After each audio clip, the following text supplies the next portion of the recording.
Hi, and welcome to MiWeek. Thanks so much for joining us. I'm Christy McDonald. There's a lot to cover on this week's show. Tuesday's election brings a new era in Detroit. Mike Duggan gets the mayor's job. How will he work with Kevin Orr and the governor, and what will he be able to actually do? Plus, there's a new Detroit City Council, and the question of bankruptcy is still being fought out in court. Also coming up tonight, growing concern with Obamacare, how it's impacting people in Michigan and how they're choosing insurance.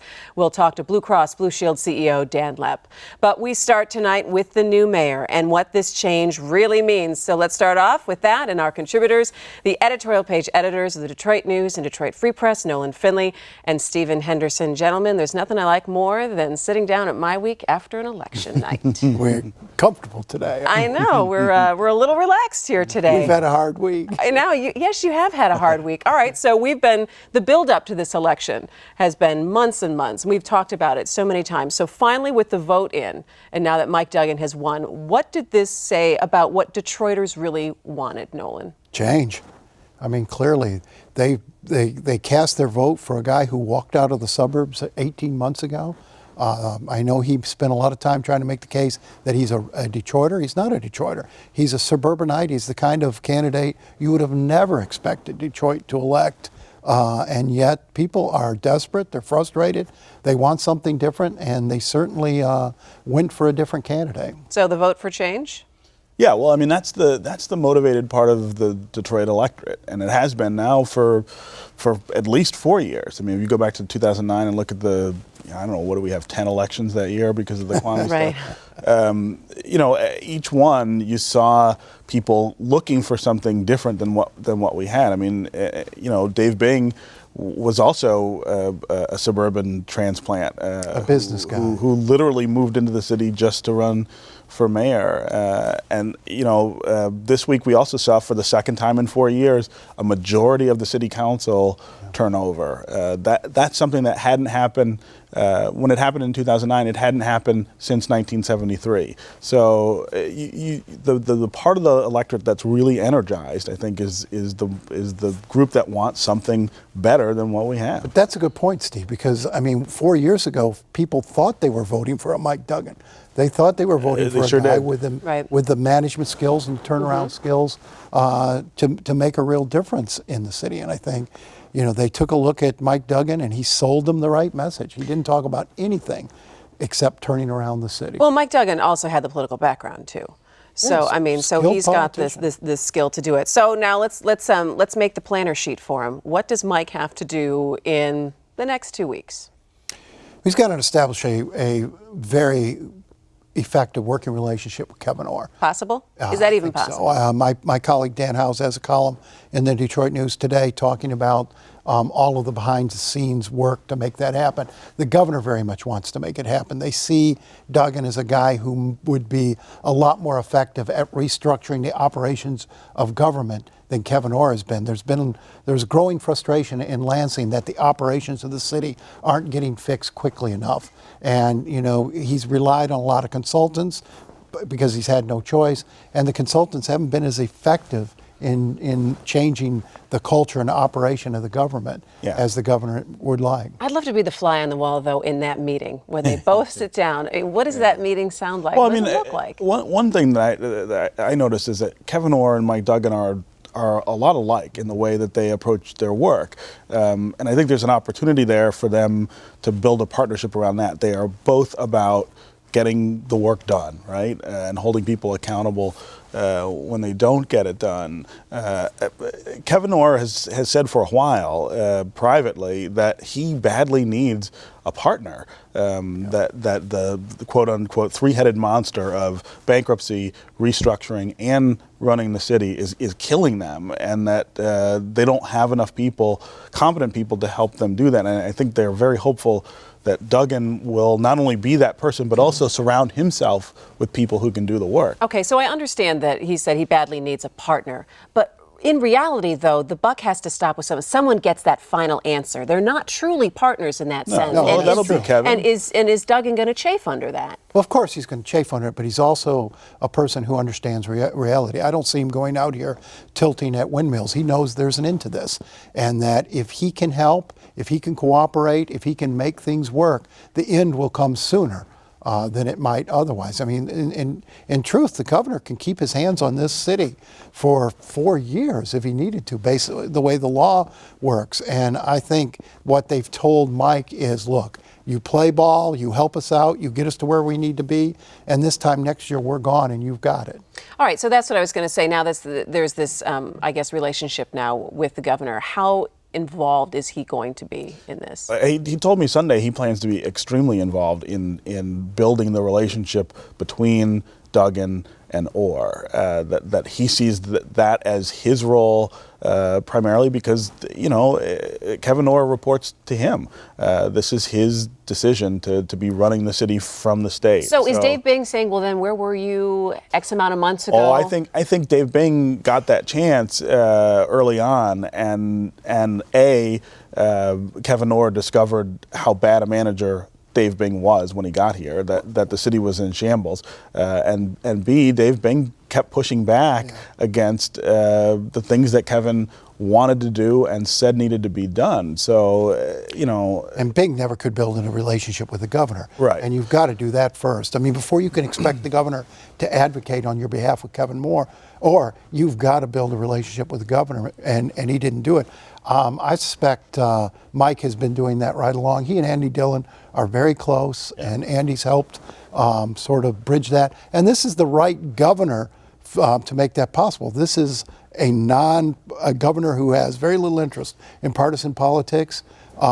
Mike Duggan's going to become immediately a major player again in the Democratic Party, and that might typically scare a governor from the other party, you know, looking at somebody who might someday sit in his seat or help put somebody in his seat, and Rick Snyder doesn't care anything about that. All right, so I understand that everyone's got to sit down and get on the same page and use all the cliches of begin the partnership and work together, but what kind of time frame are we looking at? Because people who are living in the city of Detroit say, well, you know, once you get into office in January, we've got to know how this is going to work out. We still have the question of bankruptcy that's sitting out there, and then, you know, you're looking at city services, whether you're looking at lighting, and you're also looking at public safety. We just had a massive shooting in the city of Detroit just on Wednesday night. People are looking, saying, okay, meet, talk, figure it out, but they're still expecting something. I mean, people in the city are very frustrated. They're also very scared. I mean, I will admit that based on the crime that's going on and the random crime that we're seeing in Detroit now,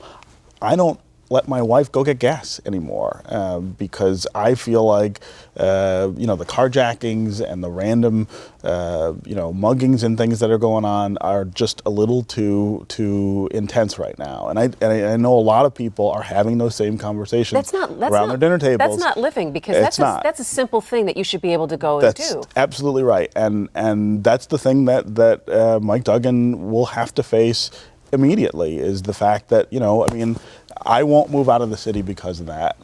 But there are a lot of people who might. I mean, there are a lot of people who will say, you know what, that's enough. You won't at this minute. At this point. But sure. if it had been you or your wife whose car had been carjacked just down the street from where you live, sure, right. you might think differently. And that's just it. Every time one of these things happen, every time, like we had Napoleon's friend, the Bishop Ellis, his brother-in-law, shot in his home, it causes people to think, do I stay? And people will not stay in a place they don't feel safe, and they can't feel safe in Detroit now, as Steve said, given the randomness of the crime. Public safety is the one area where we don't have time for long-term planning.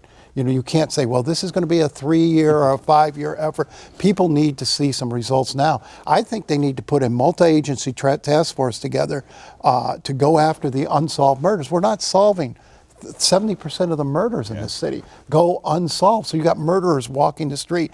They need to clear that backlog up, start sending the message that you can't get away with murder in Detroit, that it's no longer a lawless community. That needs to be an immediate message.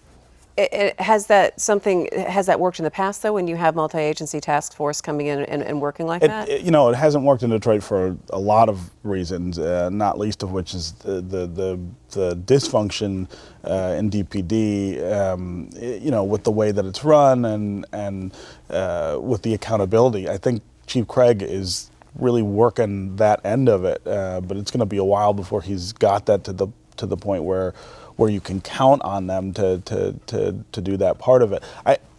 in addition to solving the murders, I mean, the problem in the city is the and I don't know how many of them there are, but it's the habitual offenders, right? It's the people who commit crime over and over again because they feel like there's not going to be a consequence. And it's not just murder. I mean, you look at the number of shootings. A shooting really is just a murder gone awry. I mean, it's somebody trying to kill somebody else and not being successful.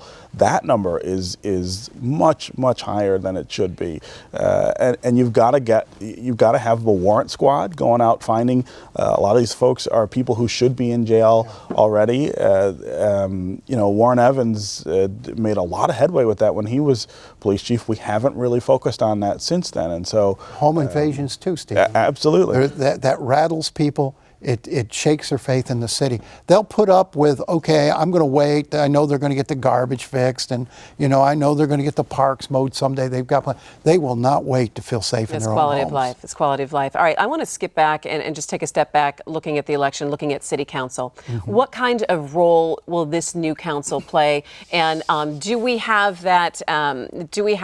Group of 5? I think that people are talking about in terms of getting votes and different things through. I think we got 6 Tuesday night. I mean, I can count 6 fairly level-headed, change-minded votes. The other 3, and that's where we were. That's where we were 4 years ago. Break it down. Who? I think Jenkins, obviously, at large. Santil Jenkins, James Tate, Scott Benson, Andre Spivey, Raquel Lopez, and Gabe Leland.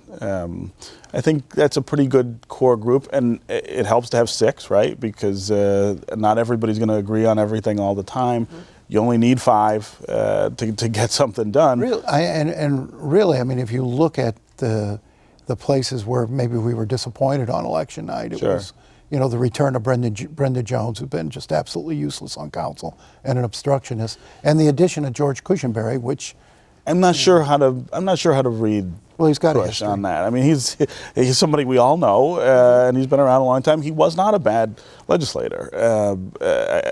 I think he's a throwback to some degree, and we'll see what role that plays. But there's some people who think that he will be primed for a leadership role because he's somebody with experience and understands the city. So are we going to see a new era of council? Are we going to see a more very different council than we have seen in years past? I think it's a very different council than the one that we're saying goodbye to now. You do have 5 new faces, and you've got the district dynamic taking over. You have people who won who would never have won if they had to run city. We've got to give that a chance to play out before we make that sort of declaration, because we were all tickled to death 4 years ago. You are so down on council. They were much better, but they didn't. They didn't get to where they needed to go. They didn't, not by a long shot. Yeah. And the mayor and the council never worked together. I mean, there's an interesting dynamic here with this strong mayor now, a much stronger mayor in the persona of Mike Duggan, much stronger mayor politically, a guy who certainly knows how to run the political. Pull the strings. And a council by district, and particularly the way the charter sets these councils up. The council people are elected by district. There's an expectation from the people in their district that they'll be able to solve their problems, that they'll be able to come to them and get a street light fixed or a park mowed. The charter gives these council people no resources, no real authority over services, and that is going to make the strong mayor even stronger, because anytime one of these district council members wants something, they're going to have to go to Mike Duggan and ask for it. Yeah. And that's going to give him all sorts of leverage in terms of getting them to go along with his agenda. He's going to have a lot more leverage over council than Dave Bing ever dreamed of having. Is that a bad thing? Depends how it's handled. I don't think it's a bad thing. I mean, if you think back to Dennis Archer or Coleman Young, the way they worked council, things were a lot more efficient, and you didn't have a lot of these sort of surprises where the mayor says, I want to do something, and it seems like it's going to get done, but then you get to the council table and everyone's like, oh, well, I don't want to do that. I mean, each of those mayors had somebody who worked that council floor. But you got to have an effective check. You got to have a check and balance system. Absolutely. And the way this is set up now, there's a real potential. If it's handled badly, if you've got a mayor who wants to be boss, and wants sort of that boss role in government. I think that's your favorite phrase to describe Mike Duggan as Boss Mike. And that's who he's been. I mean, I don't think.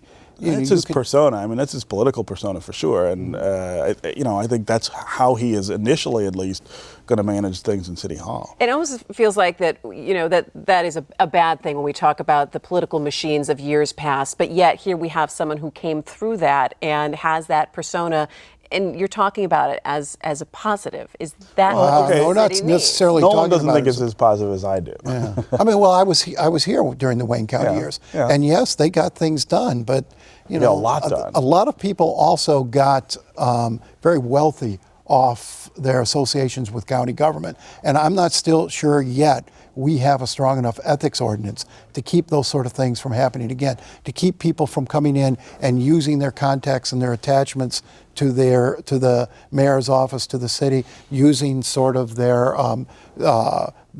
political ties to make themselves very wealthy. We've been through that in this city just very recently. I think we need to put in a lot more safeguards to keep that from happening again. The bottom line, we've talked about this election, that this is a time in Detroit's history that is pivotal, and that this next generation is going to take the city forward the next year should it come out of emergency management. Do we have the right people in place, Stephen? I think we're pretty close. I mean, I was fairly encouraged with the council results. I mean, I think there were good people running, and I think voters made very good choices in most of the, with a couple exceptions.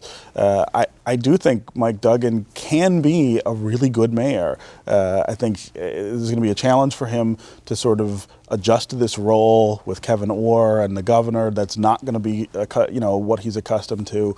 But if he can focus on building a good team, that's so important. I mean, getting the right people to work with him in City Hall. That was Dave Bing's undoing, and focus on running the city in a way that delivers services better, which is really the only thing that he's got on his plate for the next year. We're going to be in pretty good shape if we can come out of the bankruptcy with less debt, restructured government. I would be optimistic. There's an opportunity, but people are expecting miracles here. They voted a guy in who promised he could turn around. He is going to have to deliver some big results and deliver them quickly, and the challenges are simply enormous. The level of deterioration in Detroit, we haven't seen this level of destruction in an American city since Civil War Atlanta.